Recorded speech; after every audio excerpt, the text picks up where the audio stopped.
As someone who has replaced 2 kitchen sinks, I sincerely advise everyone to stop blindly following trends when choosing one. In just over a year since moving in, I've replaced 2 sinks, and I've learned so many hard lessons, it's truly heartbreaking. When choosing my 3rd sink, I spent over half a month doing research. I've been using it for nearly a year now, and it's perfect and completely worry-free. Today, I'm sharing my real-life experience and tips on how to avoid pitfalls. If you're renovating and planning to replace your sink, be sure to read this so you don't make the same mistakes I did. First is the style. Don't just pick one at random. Do as I did. Choose a large single-bowl sink paired with a smaller bowl. And include a drying rack. You see, once I place the drying rack, it creates separate zones, making it very convenient to wash and drain vegetables. When you remove the rack, it becomes a spacious single bowl, which is great for washing large woks or soup pots all at once without having to struggle with them. Second is the material. The material of the sink is crucial. You must choose SUSE 316 food-grade stainless steel. When I was doing my research, I found many fake or inferior products online labeled with things like X or D prefixes. Those are all fake. Make sure to look for SUSE. Those 3 letters are the key.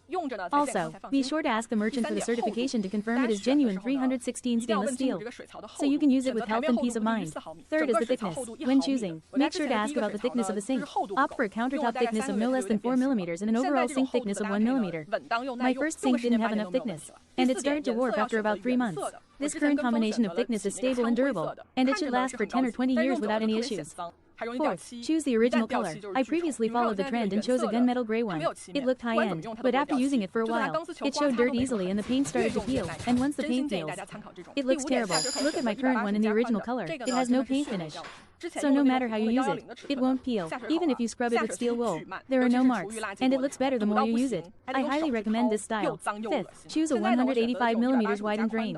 This is a painful lesson. The standard 110 mm drain I used before was extremely slow, especially when there was a lot of food waste. It would clog constantly, and I had to reach in with my hands, which was dirty and disgusting.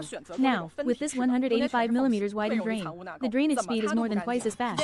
Even if vegetable scraps go down, they flush right through, so I don't have to reach in with my hands. Sixth, the drain must be integrated. Beyond the sides, the design of the drain is also important. You must choose an integrated one. I previously chose a split type one, which had gaps everywhere that easily trapped dirt and grime. No matter how I scrubbed, it wouldn't get clean, and over time, it would grow mold and smell. This integrated one has no gaps, it seals perfectly when placed, and a quick wipe after use keeps it clean, completely eliminating hidden sanitary counters. 7. Don't choose a flying Rohan-style faucet. While the waterfall-style faucet looks nice, it's actually quite useless and prone to splashing. My current pull-out faucet is fantastic. It allows me to switch water modes and reach anywhere I need to, making it very flexible. 最后呢，给大家看一下这个下水的效果。大口径的下水效果呢是特别的好，不管是日常的放水还是洗东西。 What satisfies me most is its anti-splash design. It doesn't spray water everywhere.